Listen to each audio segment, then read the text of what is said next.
Being a dad isn't always easy, but it's the best thing I ever did. I'm constantly improving myself to be the best dad I can be through fitness, nutrition, mindset, and lifestyle.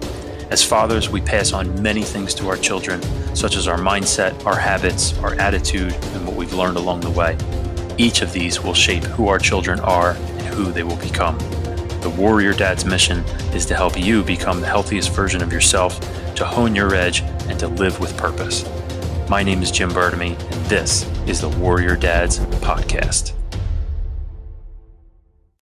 Hey guys, welcome back to another episode of the Warrior Dads Podcast. And I'm just going to start off with saying that I'm sorry that it's taken a little while to put out the next episode. I've had a lot of stuff going on in my family life.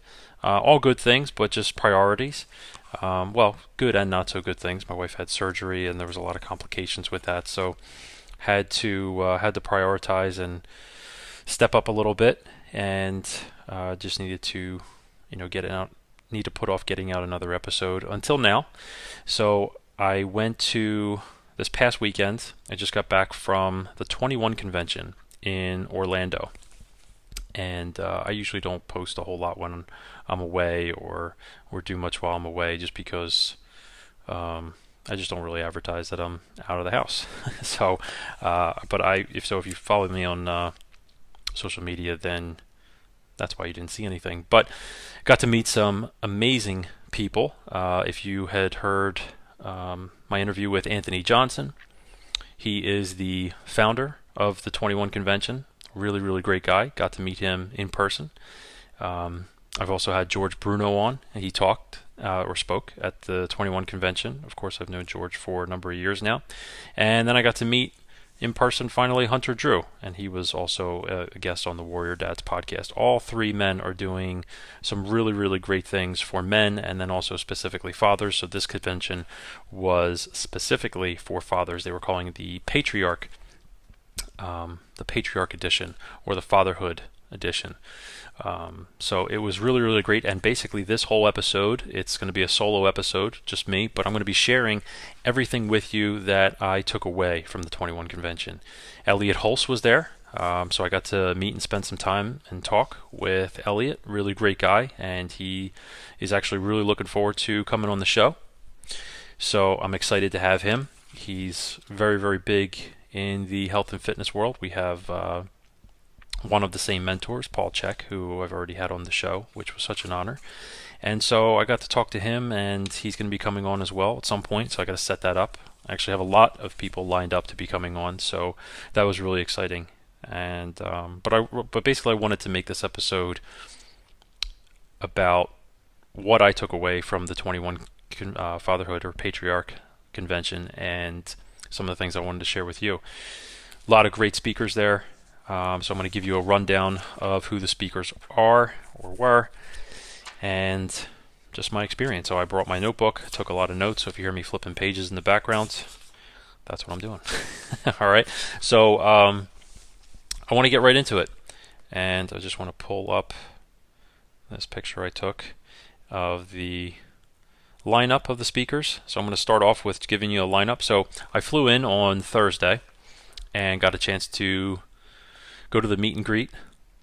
Started about an hour after I got to the hotel, and I started to get to meet a lot of the people that were going to speak and just some of the attendees. And then we got started on Friday. So Anthony the Dream Johnson opened up with his opening address, and then Hunter Drew was the keynote speaker, so he had an opening address as well. Then they kicked it off with George Bruno, and he had a great talk. You know what? No, I'll give you a rundown of the speakers, and then I'll go back. So they had Sean T. Smith. They had Hunter Drew. He spoke again after his keynote. They had a guy known as Texas Dom, Steve D. Williams, Ted Williams' son. So he got a chance to speak.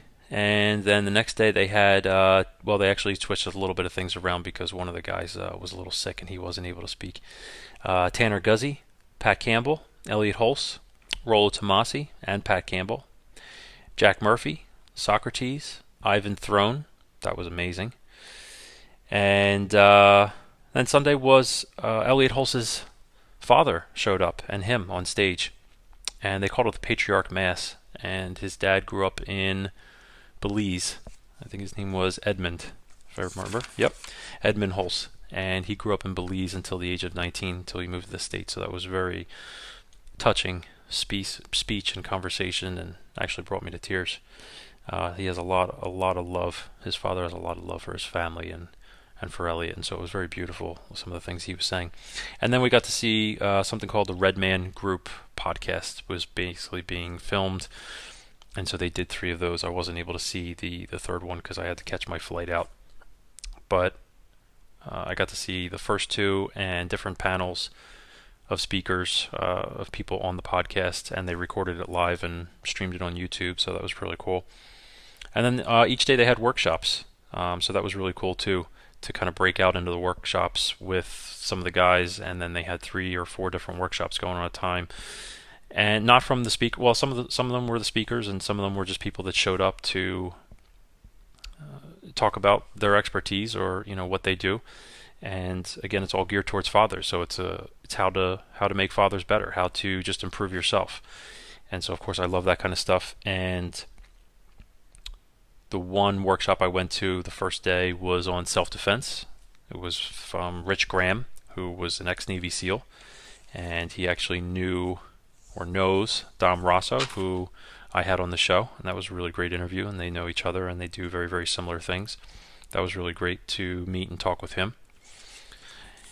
And there's some things that I wrote down from that too. So now I'm going to get into it, and these are all my notes that I took. So Hunter Drew, that was a really good speech. And he said, if you don't instill things in your children, someone else will, and you might not like it. And I thought that was a really good point because, and I'll try to give you as much context as I can without being too long-winded, but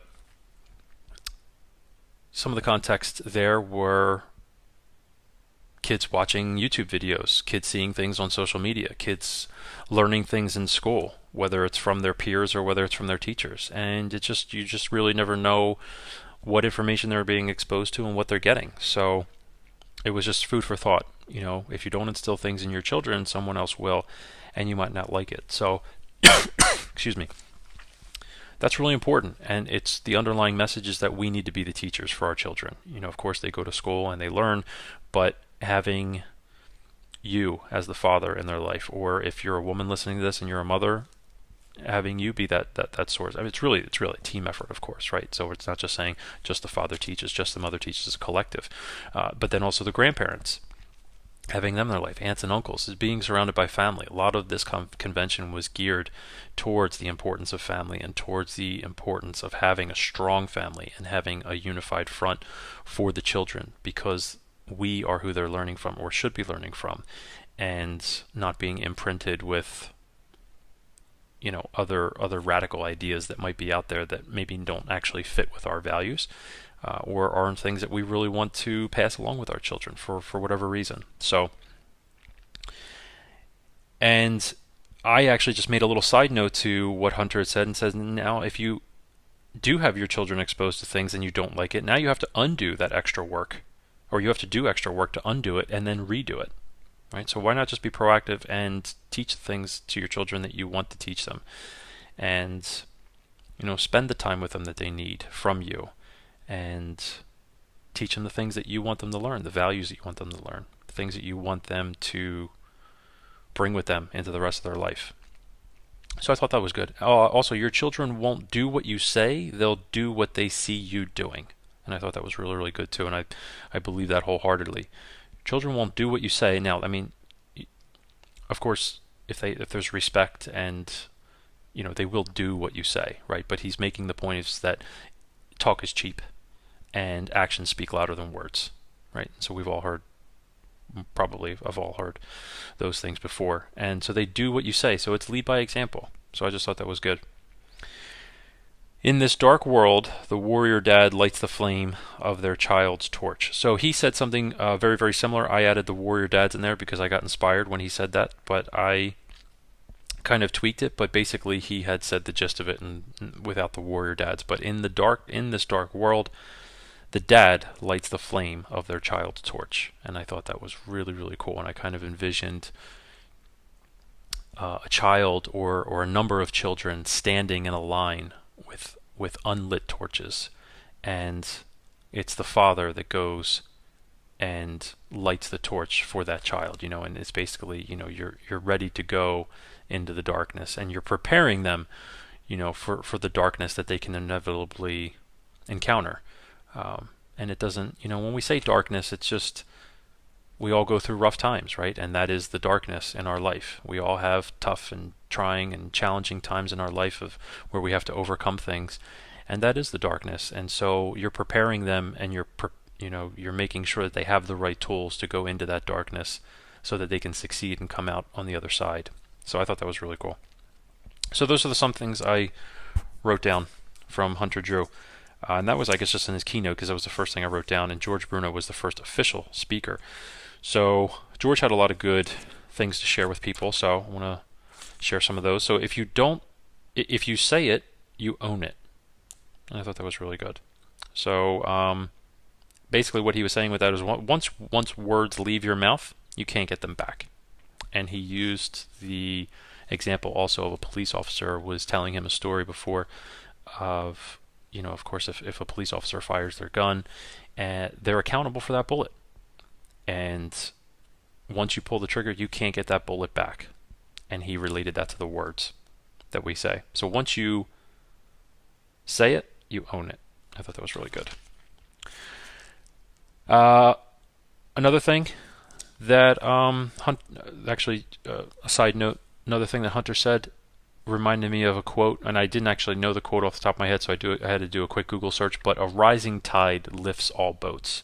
So I thought that was really good, and that was kind of a really good way to describe what was happening that particular weekend at the 21 convention. A rising tide lifts all the boats. So the rising tide is the 21 convention. The rising tide is all the speakers that were taking the time out of their busy schedules, their family time, to come and speak to everyone that was there.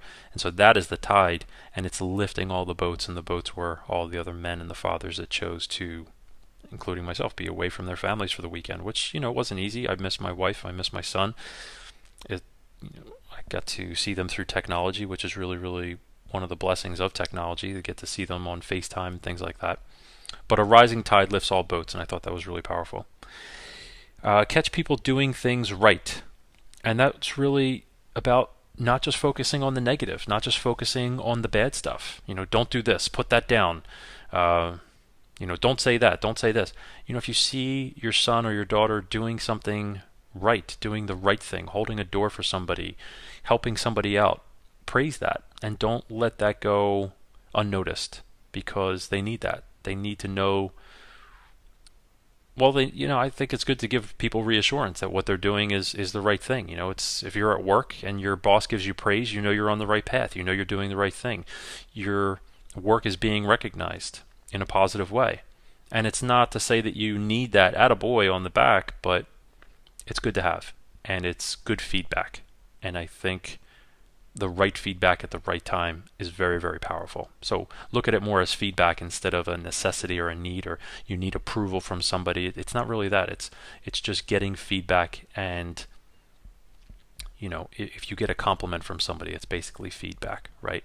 And it's not to say that you need that compliment, but it's nice to have, and it's nice to know that it's being appreciated or noticed by other people. So I like that. And then the final thing from George's speech was praise in public, reprimand in private. And I'm actually guilty of doing the opposite. I've actually reprimanded in public before, and not to the extreme. Maybe sometimes, I've spanked, spanked Jimmy a couple of times, not like, over the knee or type of something, but if he makes a mistake when he was younger, not almost being 7 years old now, but because we also have that mutual respect, but it's kind of like a little smack on the bottom. I've done that in public before, and but that is a reprimand. So have the conversations with your children in private, and praise them in public. Give them that recognition in public, but the more important piece there is a reprimand in private. That should be done, as a family together, behind closed doors, And when we're saying reprimand, we're not talking about hitting. Of course, it actually came up a couple conversations at the conference where people are saying, do not hit your kids. Never lay a hand on your kids. The occasional spanking or something like that is okay, or a little slap on the hand and teaching them a lesson. But we're talking about abuse. We're talking about never punching, hitting your children, making bruises, things like that. That's really, really important. And that of course, I've never done. And sometimes you don't even feel good about spanking them on the butt, but it's tough love, and sometimes it's needed. So, but I like that. Praise in public, reprimand in private. As I was talking in a sidebar conversation, because we got a lot of breaks after every keynote, every speaker had a break in between. So we got a 10 or 15-minute break to just get up, stretch your legs, take a quick water break. And I really like that. So you're not just sitting in a room constantly all the time. So that's actually some really positive things that I think other people can implement in their conventions and conferences that you go to. Because if you have people just sitting too long, you're too stagnant, right? So I really like that they were able to give people breaks very, very frequently throughout the day. But in talking with somebody in a sidebar, and I'm struggling right now to remember the full context of it, but as they're talking, I came up with this quote, and then of course it was a joke amongst the group, and I'll just say, you can use that, but just give me credit. Jim Burtamy. So, the more you defend it, the less validation it has. The more you defend it, the less validation it has. So it's really, if you have an idea, if you have something, don't feel like you have to defend it. Don't feel like you have to make the other person think that. Actually, I think that was the context of it. If you have an idea, if this is what you're trying to do, don't try to convince anybody else. For me, I eat healthy food, I eat organic. I'm not trying to force that on anybody else. Is that what I think is the right thing to do? Absolutely. But if somebody else wants to do it, or do the opposite, then that's okay too. I'm not trying to force or be a preacher. I'm just trying to educate and inspire. And I feel the more you defend it, the more you're trying to push it, you're taking the power away from it. You're validating. It's getting that less validation. So, on to Dr. Sean T. Smith. He actually agreed to be on the podcast, so I'm excited to get him on at some point.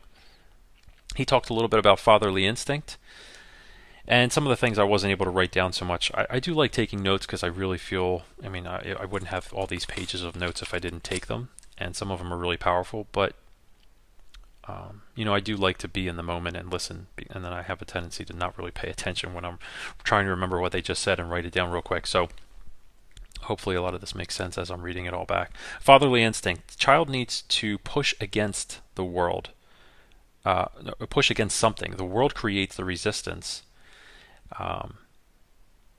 and that builds character.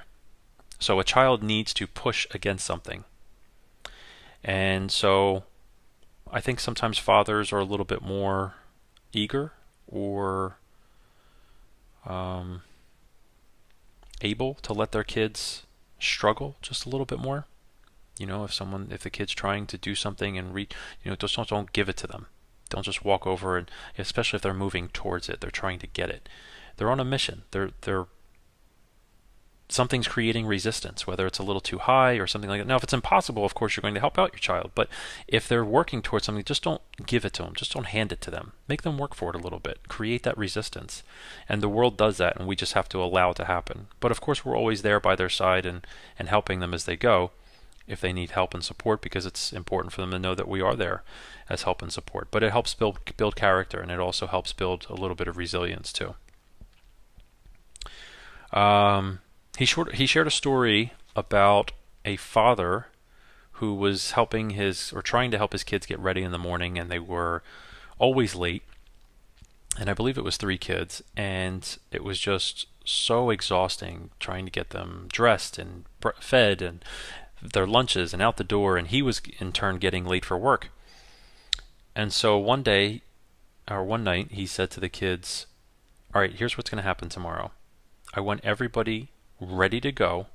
It would be a team effort, but I want everybody ready to go by 7:30 in the car, ready to go by 7:30.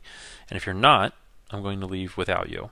You're going to stay home that day, and you'll have to explain to your teachers why you weren't in school, and it probably won't be very fun because I don't know what you're going to eat and things like that. So he said it very, very calmly, and he kept his composure about him.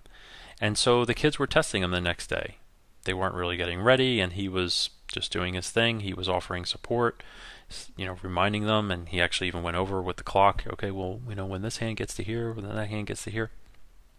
And the next day comes, and it's 7:25 or 7:20, something like that. It was really close to 7:30, and the kids weren't ready. They weren't even dressed.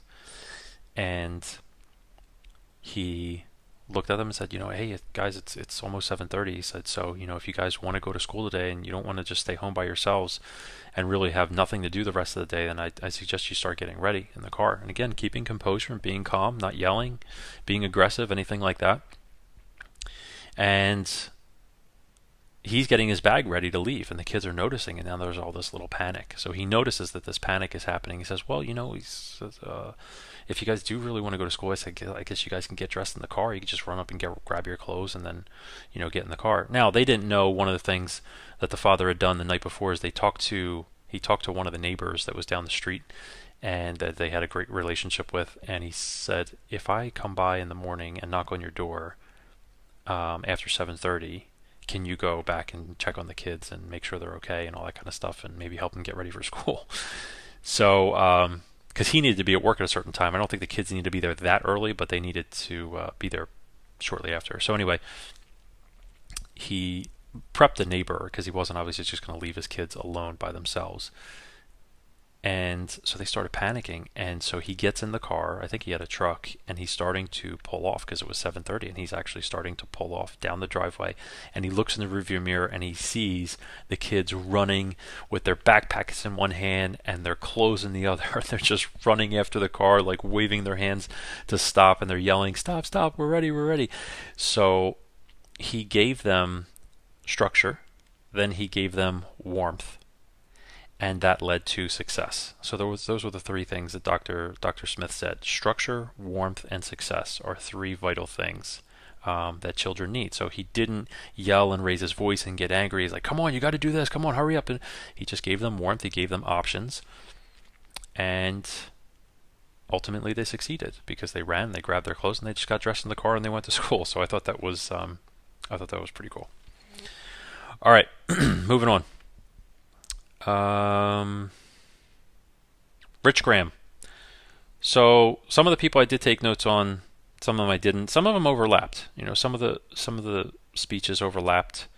And again, I like to try to stay as present as I can. But I got plenty to share here. So if you go back and listen, I was like, wait, he said there was a couple other people in between there. But Rich Graham was a workshop. So that was on self-defense. So I wrote down victim frequency versus predatory frequency. Which one are you putting out? Okay, so basically he was talking about, are you portraying yourself as the victim or are you portraying yourself as the predator? And when you say predator, you don't mean a misogynistic, asshole, for lack of a better term. It's, you're not walking around, puffing your chest out all the time and bumping into people and saying, what are you looking at type deal. It's just that, are you exuding confidence and looking like an alpha male, or are you looking like a beta, I guess would be the exact opposite, right? A beta, or are you just looking like someone who's an easy target? So that was food for thought. A couple other things I wrote down was the respect cycle. He went over the respect cycle. If something happens, you'll have my back. So just having that mutual respect for other people or those people in your lives is and this is actually something new. I was never heard of the respect cycle, so that was new for me. But I understood what he was talking about. Basically, he used an example of if you get in a bar fight with somebody, you respect the person that's got your side. Doesn't necessarily mean that they're the toughest person or that you're going to win that bar fight, but at least you have that respect for that other person, and you know that they have your back if stuff goes down, or if they need to help out in some way. Situational awareness. The stacking drill. He talked about the stacking drill, which is basically if you're a father and you're walking and you see a situation, you have your family with you, you'd want to stack your family. Okay, so let's say 20 yards ahead of you, you kind of see something that doesn't really look that great, whether it's a person, a situation, an argument happening between other people. you position yourself in the middle of that argument and your family gets behind you. Okay, so you orient your children to stand behind you. And he was even talking about you can actually prep your kids. Say, hey, if daddy's voice all of a sudden changes and it's not really what you normally hear, or if I tell you to get behind me or something like that, stay behind me, and almost turn it into a game. So wherever daddy moves, you move, and you just stay behind me the entire time, like a tail on an animal or like on a dog. So if I move to the left and turn this way, then you swing around with me and also move to the left. And so he said you can kind of turn it into a drill with your family, and having your wife on board too with it, and just letting her know that you're not being paranoid, but that you're trying to be the protector of the family. And so I really like that. The warrior's intent. It's kind of like the will to fight, because he even said that, will you fight? Will you do whatever you need to do to protect your family, to be that person for them that might need them at some particular time? When we talk about self-defense, personal protection, hand-to-hand combat, blade training, gun training, the chances of you actually using any of that stuff aren't very likely, to be honest. But it's a skill. It's a skill nonetheless. A lot of times it's very, very, most of the time it's very, very physical. It's as physical as you can make it. And you're getting stronger physically. You're getting stronger mentally. So I don't really see a downside in it. Back in the Spartan days, even if you weren't a Spartan, even if you weren't the badass that made it to the actual Spartans, hopefully you still knew how to fight. It's a smaller community, of course, back then. But you could still be strong without necessarily having to be the toughest guy in the tribe or the toughest guy in the clan. So I think that's just worth thinking on. It's just that, the warrior intent. Just because you don't suit up every day and you got a badge or a gun that you carry for work doesn't mean that you can't emulate that in your own way, in your own lifestyle, in your own family. So, and also the warrior intent, as I wrote down for us, is you don't need to start it, but you will need to finish it. So it's just basically, you're not going to be the jerk walking around starting fights, but will you be able to finish it if you do encounter someone who is like that? And of course they do exist. Steve Williams, he talked a lot about dating. So I didn't think it was as, I did like some of the things he was saying. I didn't think it was as prevalent maybe for a married man, because you're not going to really use a lot of those tactics, because it's kind of, going from the meeting phase through into the relationship, and then the dating phase, and then the engagement and the marriage. So for anybody that was there was married, it probably wasn't as, like myself, it wasn't as useful, but there were definitely some single fathers there, so it was definitely useful for them. But how are you carrying your last name? He talked a lot about how to pick a woman, how to pick a girlfriend, how to pick a wife, and things to think about. And if she's going to be taking your last name, that's a reflection of you. And how is that name thought of? You hear the last name Hitler, you have something that you think about, right? You have the last name Bundy. Well, you could either think of Al Bundy or you could think of Ted Bundy.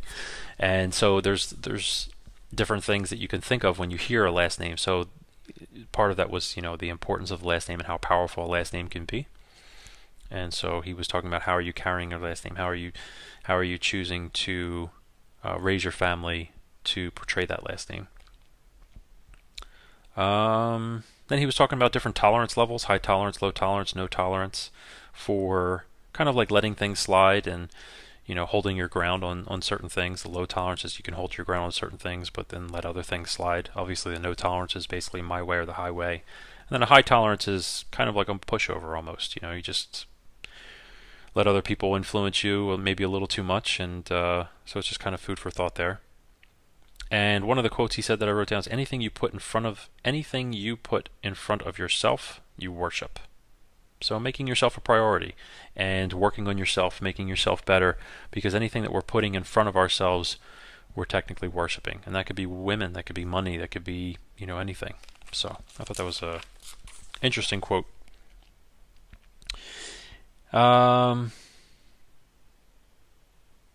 Oh, and then he was also talking about being genuine. So he put women know the bullshitters from the genuine guys. She knows the hand before you even have a chance to play it. So I thought that was interesting because women have a very keen sense of whether someone that they're standing in front of them is really telling them the truth. I mean, they argued that it was a little bit better than guys. Women's like that women intuition, and basically be a genuine person. Don't try to be something that you're not to anybody. I mean, that's not really good for you either, but it's definitely not good for the other person involved because you're acting and putting on this facade. But it's also not good for you either because you know that you're not being yourself. You know that you're not being genuine, and there's going to be this inner conflict that's really gonna come out at some point. Today's podcast is sponsored by the Kristen and Chill podcast. Kristen and Chill is a comedy podcast that gets real about depression, therapy, and daily struggles. Often irreverent and lighthearted conversations range from minor social anxiety to mental health and everything that happens in between. Kristen and Chill also covers topics such as having friends with depression, weight gain, suicide prevention, adult bullying, and more. So if you're looking for a more lighthearted take on those things, go check out her show. Search Spotify and wherever else you listen to podcasts to hear more than 80 endearing episodes of Kristen and Chill. You can also join the conversation and find Kristen on Twitter at Kristen, Kristen, Carney, Carney. Tanner Guzzi, he is also going to be coming on the podcast at some point, so I'm really excited to get him on, and he's going to be talking about I guess it's like men's fashion. I'm trying to think of how he put it, but it's appearance. He's an appearance coach, and it's taking personal pride in your appearance and not looking like a Homer Simpson or a Peter Griffin, and taking pride in your appearance. But he took a little bit different of approach this year, whereas that's typically what he would talk about at a traditional 21 convention, but because this was geared towards fathers, he talked a little bit about family culture and doing weekly things as a family. And in his family, they categorize them. They have fun things that they do every week. They have kind things that they do every week, and then they have hard things that they do every week. And interestingly enough, he said that his family, or his children specifically, will really enjoy the hard things. And they have kind of the idea of, there's a lot of people call it different things, but peaks and pitfalls, right? Or your highlights of your day or the low parts of your day, where you can do it at nighttime, right before bed, as part of the bedtime routine, and just talking about things that you really liked throughout the day and some things that you didn't like throughout the day, things that you would want to change or redo if you could, but then also learning the lesson in them, and then things that you were really, really proud of or things that you really enjoyed. And he said that a lot of times his children will like the hard things. Their peak that they're expressing was the hard thing that they had to do that day. So I thought that was really cool, and that's interesting. But it's creating that culture, doing those things. And then he said him and his wife do 2 date nights per month, and he said that's really, really important because yes, you are the father, and you are the father of your children, but you also have to be the husband and play the lover role in the relationship too with your wife. And so it's really important to continue that relationship and not just have it be a mother-father dynamic in the house, but also just a husband and wife dynamic as well, and connecting, because he said that the two were completely different. Because if you're that unified front for the children, that's the mother-father role. But that's not necessarily what really kind of sparked your relationship together, and that's not really what put you two together. So continuing to grow and nurture that side of the relationship is really important as well too. So 2 date nights per month. Definitely something I need to implement. Although, we do, my wife and I, we do go out on dates, but we really do enjoy family time, and that's some of the things. And every family is different. Some of the people that are listening to this might say, well, yeah, I just definitely need a break from my kids. My wife and I, we have one son. He's great. We love spending time with him. We don't really feel exhausted from being parents a lot of times. And sometimes we just want to sit down and relax, and that's our date night. And he actually even said one of their date nights, Tanner said one of their date nights was him and his wife going to the gym. They never really get to go to the gym together. He goes 3 days a week, she goes 3 days a week, but it's never on the same day. They have their little morning ritual that they do. And then after that, where they're spending some time in bed with their kids, first thing in the morning, the kids will come running in and snuggle up with mom and dad, and they'll spend 10 or 15 minutes, and then they do some religious worship. I think they read some different stories, maybe from the Bible or whatever their practice is. I can't remember the specifics now.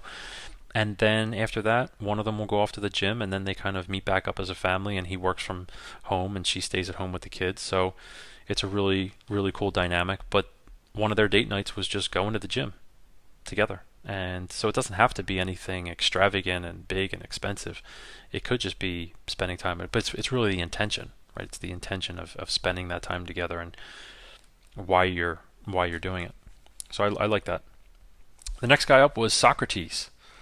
Socrates, his speech was absolutely amazing. It was really, really fascinating. I didn't take a lot of notes in the very beginning part because I was just so interested in what he was talking about. It was very, very different, more from like an anthropological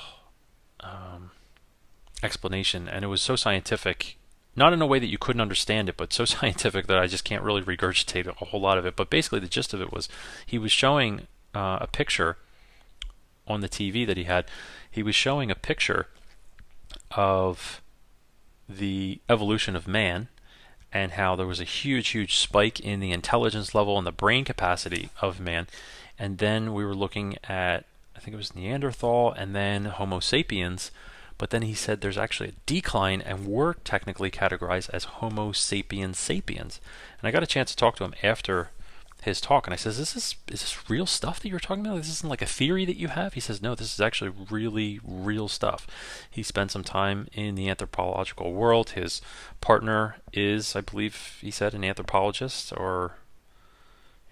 archaeologist. I mean, he spent time in both fields, and so he's gotten to learn a lot of this stuff. So it was really, really fascinating. I wasn't expecting that type of talk over the weekend, but it was really, really interesting of him comparing, how he's talking about the brain development of people and how we were starting to use fine motor skills, but now our brains have actually shrunk a little bit over the years.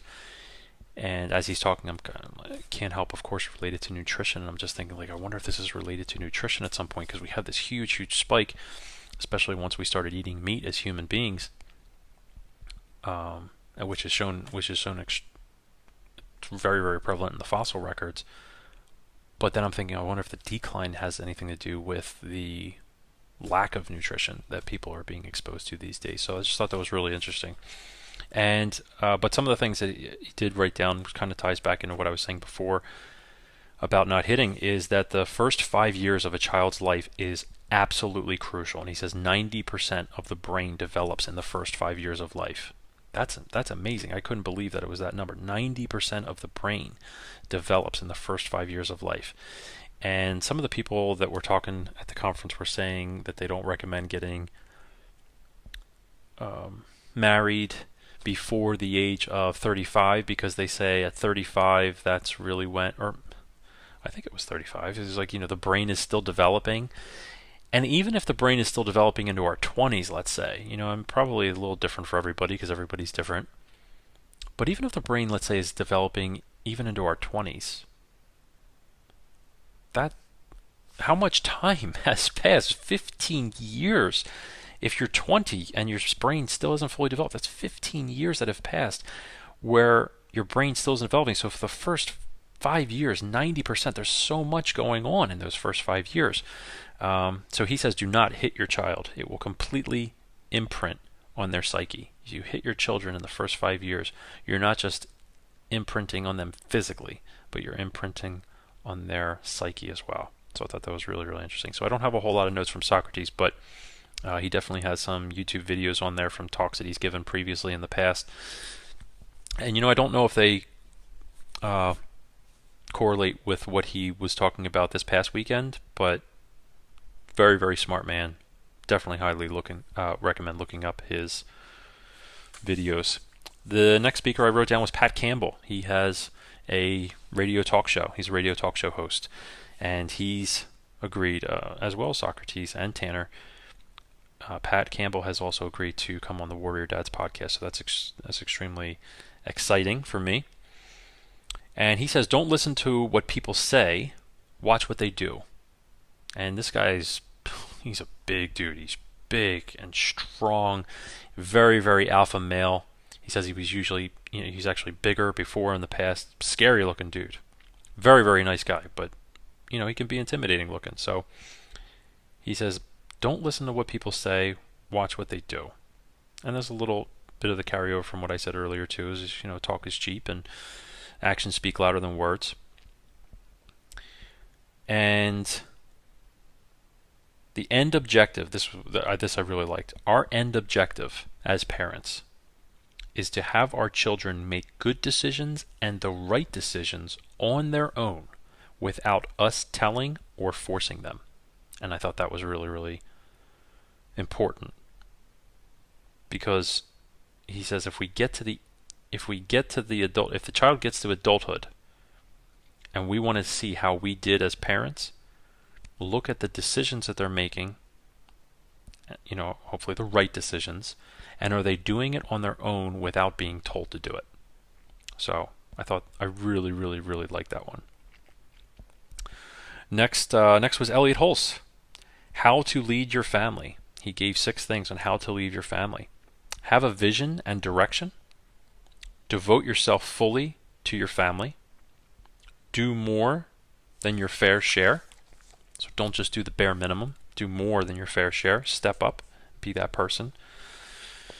Because, just a little side note on that, there's the whole stigma with, the woman has to cook and clean the house, clean the dishes, wash the clothes, clean the rooms, all that stuff. And that's just, that's not 100% accurate. Now, I get it. If you have a dynamic where you have a stay-at-home mom and she is a homemaker, then okay.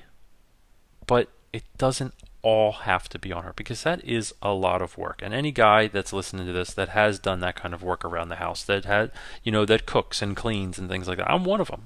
I'm blessed to work from home, and I really love cooking. So I am the cook in the family.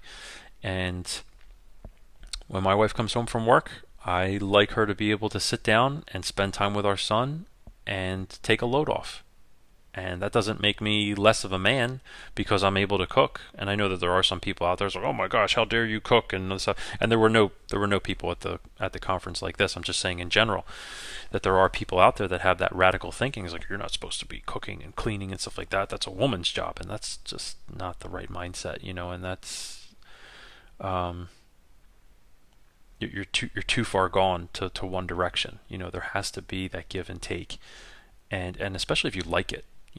If it's also the right reason. My wife isn't making me cook. She's not ordering me to have dinner on the table for her. I want to do that for her, and I want her to come home and have a good, warm, tasty meal that she can sit down and enjoy, especially if she did have a hard day at work. And then we sit together as a family, and that's really important too. And someone else, I'm trying to remember who it was, but saying make sure you spend time as a family. Or they were asking the question, how many people in this room have actually sat down with their family and had a meal in the last week? Or how many meals have you shared with your family together at dinner time?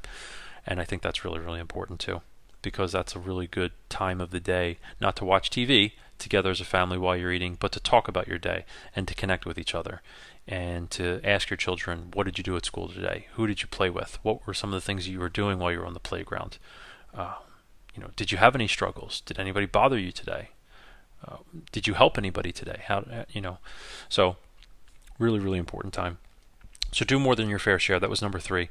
Number 4, keep physically strong. Amen to that.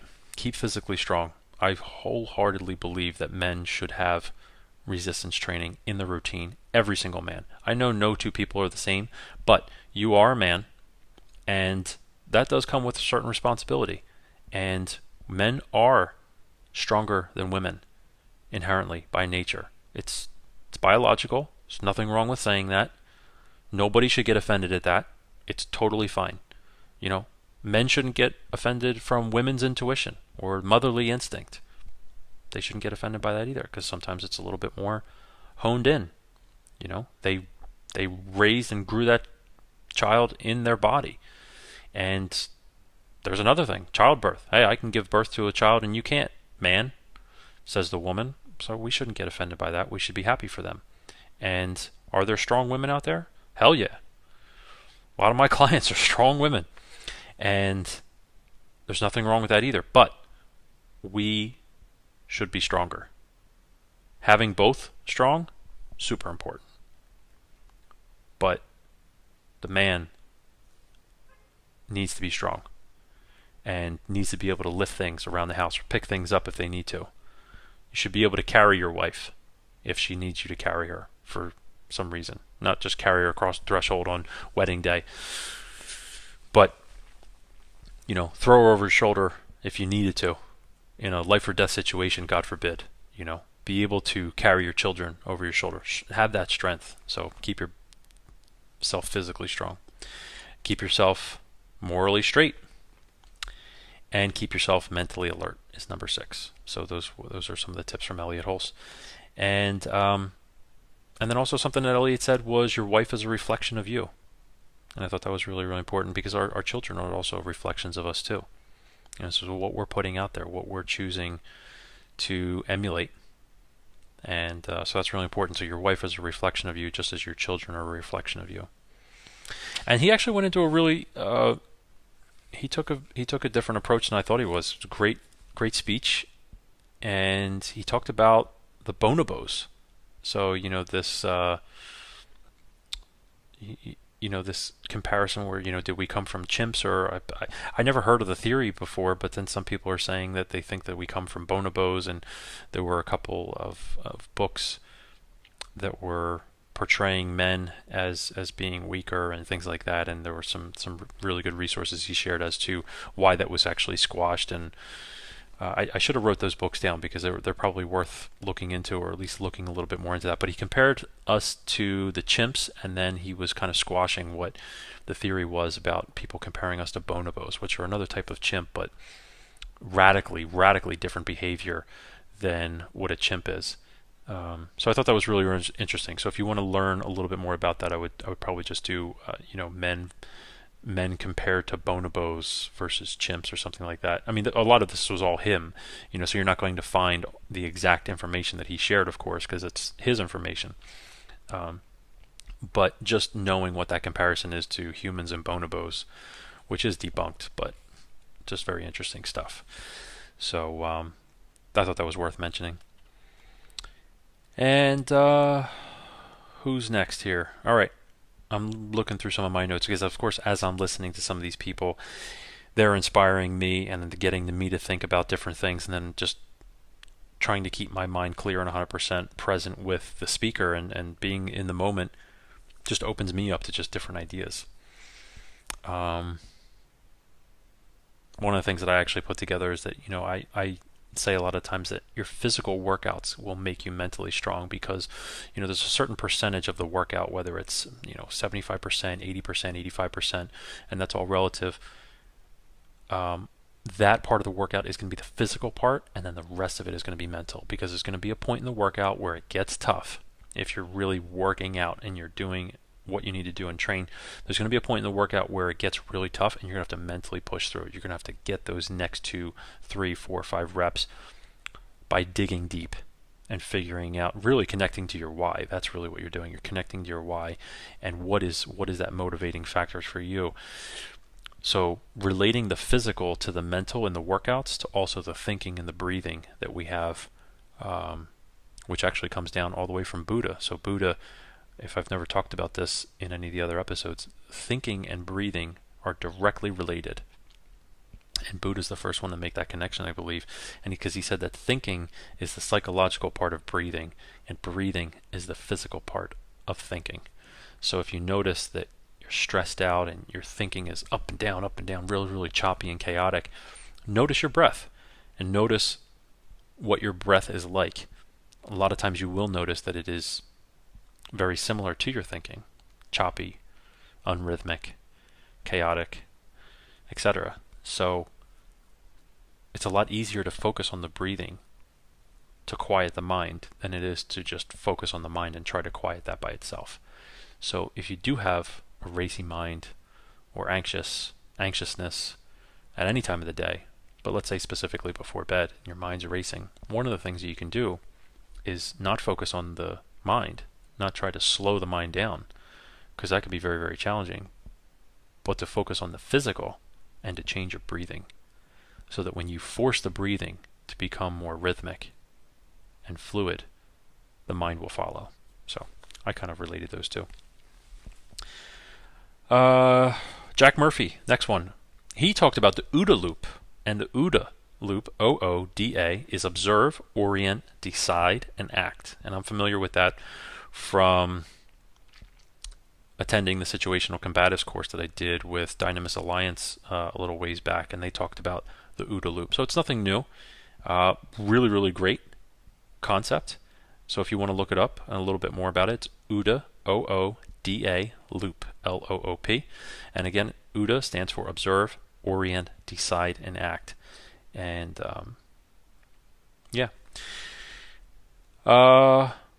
he talked a little bit about the APA's response, the American Psychological Association's response, or their stance on how to deal or coach men and boys. Apparently it's very, very controversial. I'm not into the whole world of feminism and combating feminism. I know feminism exists, and a lot of these guys are a lot more knowledgeable than me. I mean, this was really my first exposure to a convention for men, so some of that does come up, and this isn't, a woman bashing conference or anything like that. This is men coming together, being able to create a safe space for each other for the betterment of men, for the betterment of yourself and how to improve yourself. So that's really what these are about. So, make no mistake. But there are people that know a lot about feminism and are actually trying to combat feminism. And so this guy, Jack Murphy, he is also coming on the podcast.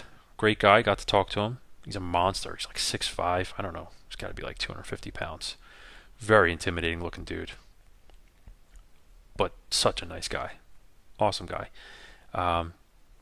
He has talked about this kind of stuff, developing personal sovereignty, and that's actually one of the things I'd like them to talk about on the podcast.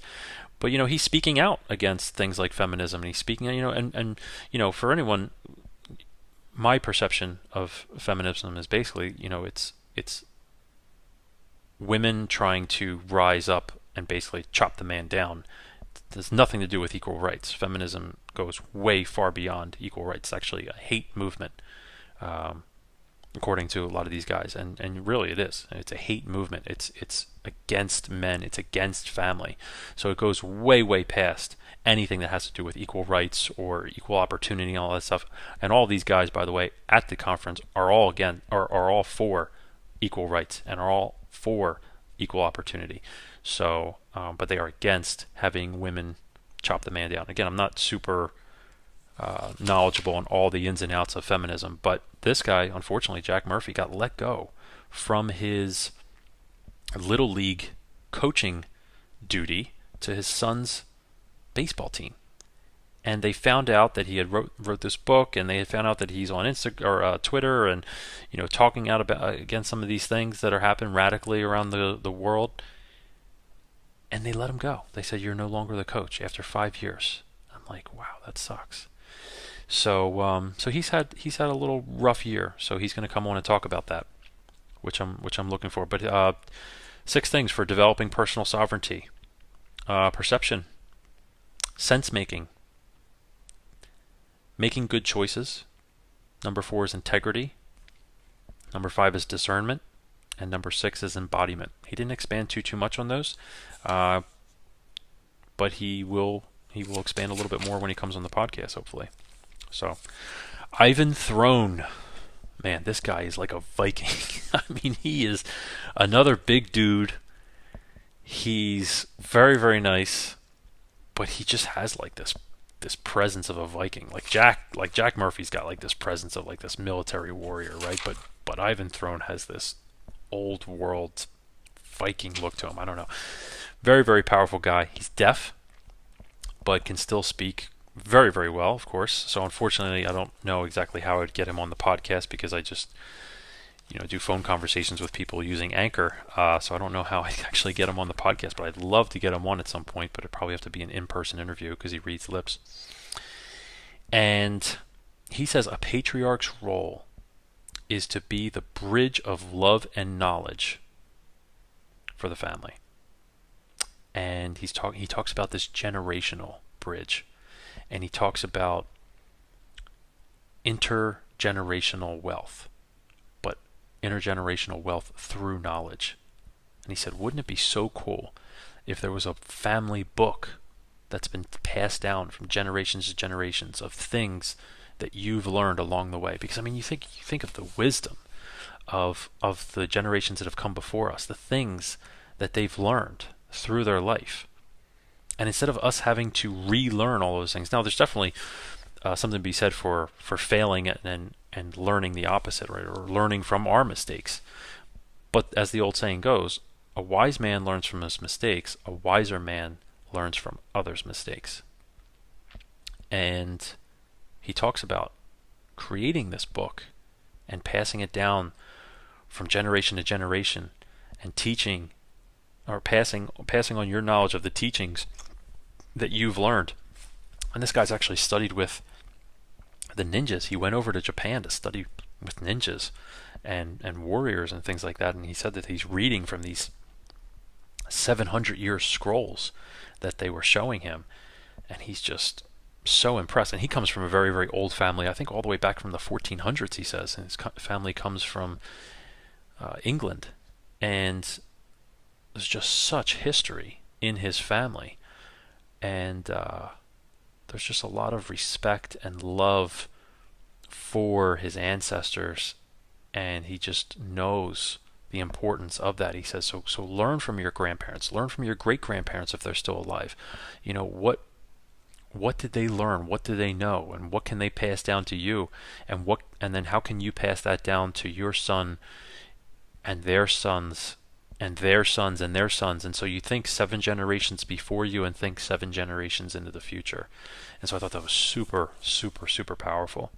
Learn lessons and hear the stories of those who came before you, grandparents, etc., and pass them down to your children. That was another thing I wrote down, which I just said.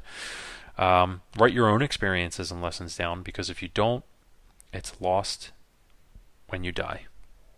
And that's so true. If you don't pass down those experiences or don't tell them to other people, they go with you. And kind of wasted. It's good that you got to learn those, but why not help somebody else along? And he said that he used the example of, if a boy, 14, 15, 16 years old, let's say, is in a relationship and either they get dumped or they end the relationship and he's got a broken heart. First of all, it's not, in society today, it's not really quote unquote manly to talk about that kind of stuff, but it doesn't mean that boys and men don't need to talk about that stuff. We do need to talk about that stuff.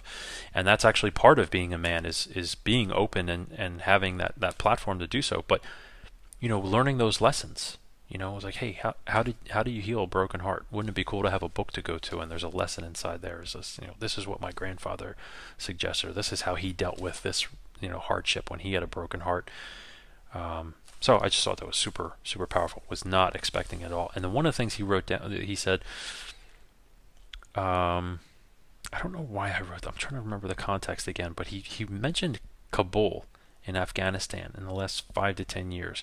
I think he was just talking about how things have actually changed, and I'm really struggling with this, so I'm sorry, I apologize, but Kabul, Afghanistan in the last 5 to 10 years versus 1969. And as he was talking, I typed in Kabul, Afghanistan, 1969 women, because he referenced the women walking around in miniskirts. I think what he was referencing is that this is our land, of course, the area that you live in. This is your land, and we need to preserve it. We need to protect it. We need to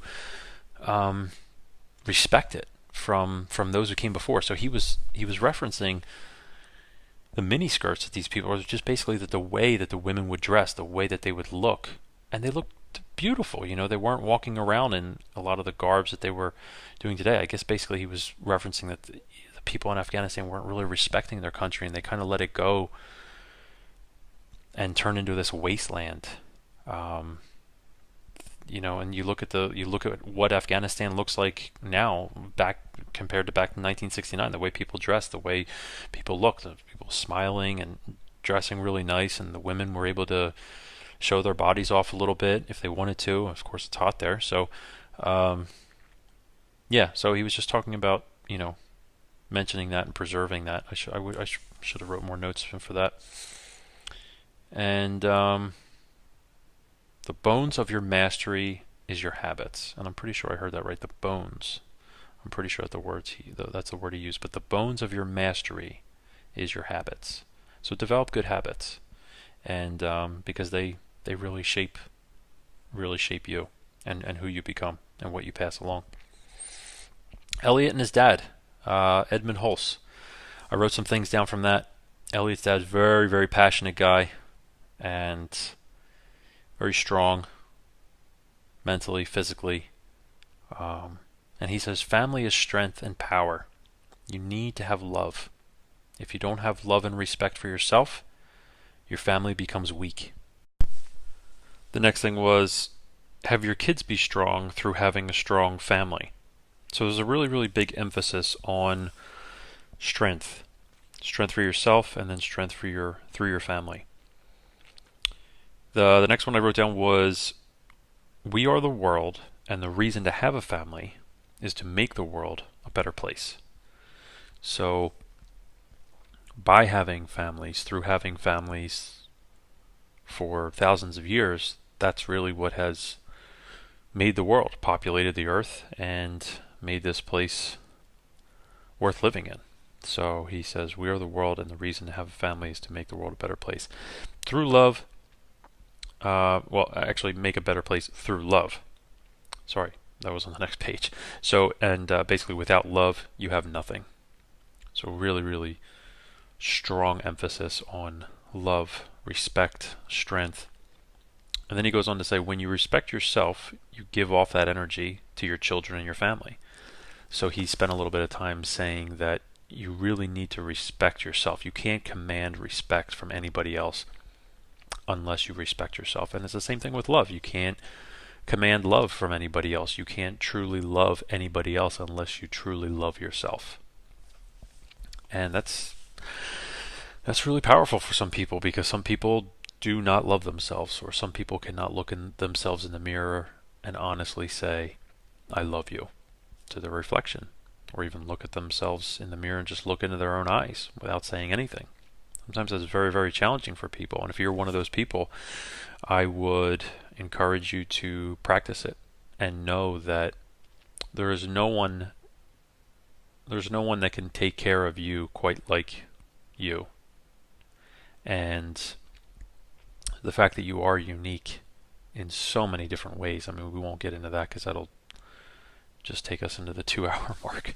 But you are so unique and so special in so many different ways. It's absolutely, I mean, when you really, really start getting deep into this kind of stuff, and how we have such a great impact on the universe, and for every action there's a reaction, not just here on Earth but also in the universe.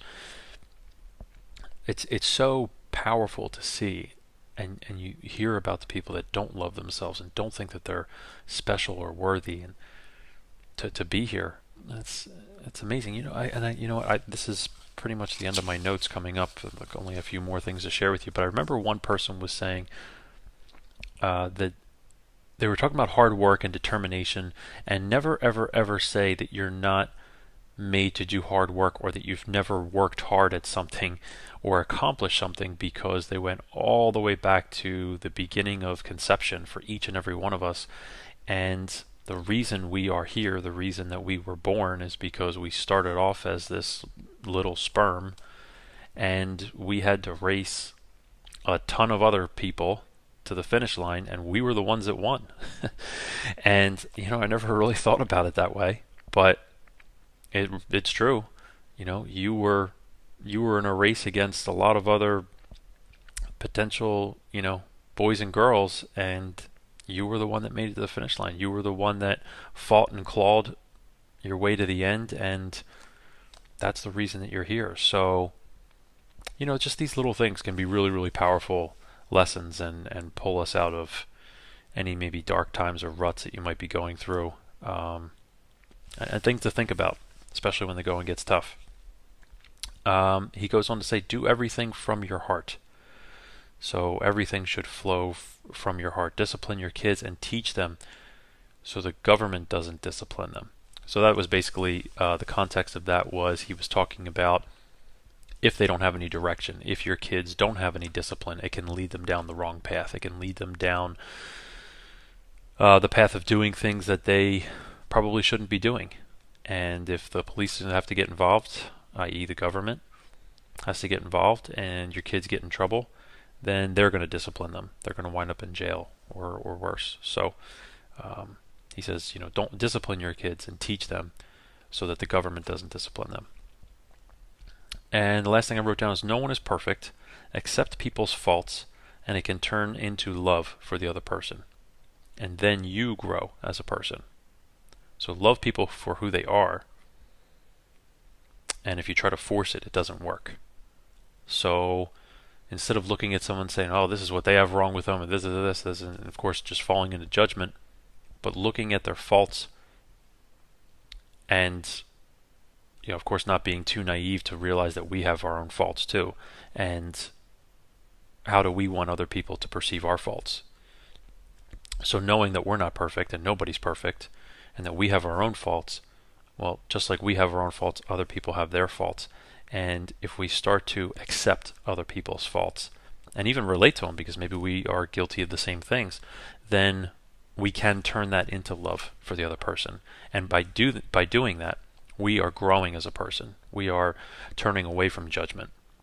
We are turning away from resentment and choosing the love path, essentially, the gratitude path, looking at the person and having appreciation instead of expecting them to act a certain way or expecting somebody to be perfect when it really doesn't exist. So those were the last of my notes. I really, really enjoyed being there. I flew in on Thursday. I came home on Sunday. I really enjoyed being there. I got to meet a lot of amazing people. I'm going to be blessed to have a lot of those amazing people be guests on my podcast. But even the attendees, they were there. They got up and they shared some things. They shared some things in like the sidebar conversations, and some of those are really, really powerful. Some of those conversations that you get to have on those breaks or lunch break, those are the most impactful, and where you get to see the realness of people. So just a great platform, great environment. I would highly, highly recommend you check out the 21 Convention. They have the regular 21 Convention. Again, this was the Fatherhood Edition or the Patriarch Edition. It's the very first time they ever did it, but it was such a success that they definitely are going to do it again, or at least that's the idea as of this point. They're going to do it again, maybe in the next 18 to 24 months. So I'll definitely keep you posted on that, or post something on Instagram for that when the time comes. I know it's a little ways away, but they also have the regular 21 Convention coming up in October, and I believe that's also in Orlando, Florida. Different location that we were at this past weekend, but even a nicer place from what I hear. And I would definitely recommend checking it out. It's more general, it's more broad, so it's not just geared towards fathers, but it is geared towards men. So they have a little bit more of topics, like Tanner Guzzi. He talked a little bit more about family culture, but typically he would talk about personal appearance and men's appearance. And there's guys that talk about dating, and there's guys that just talk about all different stuff that relate to men. So I might be checking that out in October. I don't know. But I would highly recommend that you check it out. So yeah, that's all I got for you today. I hope that was helpful. I hope you maybe were able to take some notes. You can always rewind this, of course, and write down anything, but I really enjoy taking these notes and having these lessons to pass along, and going all the way back to what Ivan Throne had said about creating a book, some kind of family book. Putting some of these types of lessons in that type of book would be really, really powerful to pass on to generations. So that's definitely a lot of food for thought for me, or was over the weekend. I'm going to continue to think about that and see how I can implement something like that. So yeah. So anyway, I again hope this was helpful for you. I really appreciate you tuning into the Warrior Dads podcast, and I will catch you on the next episode. Have a good one. Hey guys, thanks for tuning into this episode of the Warrior Dads podcast. If you like this podcast and want to support it, please subscribe, leave comments, and share it with someone you think would benefit from listening as well. Thanks again, and keep on being a warrior dad.